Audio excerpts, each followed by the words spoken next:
सातत्याने लक्ष होतं। इथं समदाळे साहेब असतील, सगळ्या लोकांना, नेत्यांना, सर्व मित्र पक्षांना ते विश्वासात घेत होते।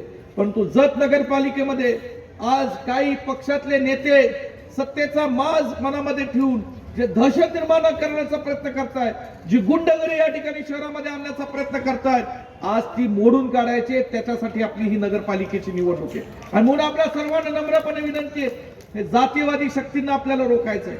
आज या जत बाबतीत साहेब मी तुम्हाला सांगतो, लोकसभेमध्ये सुद्धा विशाल पाटलांना मताधिक्य दिलं आणि विक्रमदादांच्या पाठीशी सुद्धा खंबीरपणे उभा राहणार हे जत शहर आहे, हे कुणी नाकारू शकत नाही। इथं सुजय नानांनी सांगितलं, स्वर्गीय अशोकराव शिंदे साहेब यांचे वसंतदादांशी संबंध। दुर्दैवानं विधानसभेच्या निवडणुकीत आम्ही कुठेतरी कमी पडलो।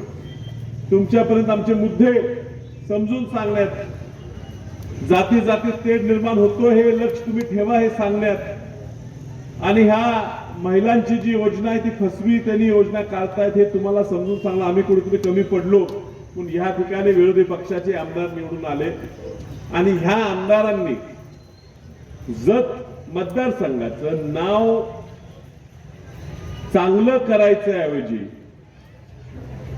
अत्यंत खालच्या पातळीवर जी वडीलधारी आहेत, ज्यांना आपण जी जुनी लोक आहेत, वसंतदादांसारखी, राजाराम बापूंसारखी, अशा लोकांबद्दल अगदी खालच्या पातळीवर जाऊन टीका केल्यामुळे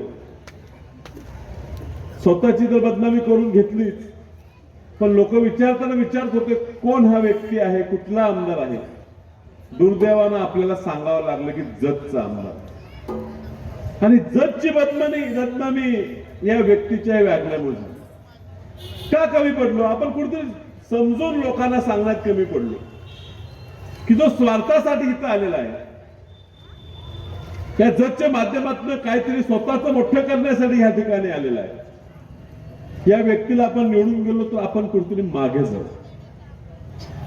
बस झालं त्यात काय, आता आपण बदल करू शकत नाही, जनतेचा निर्णय आहे। महिलांपर्यंत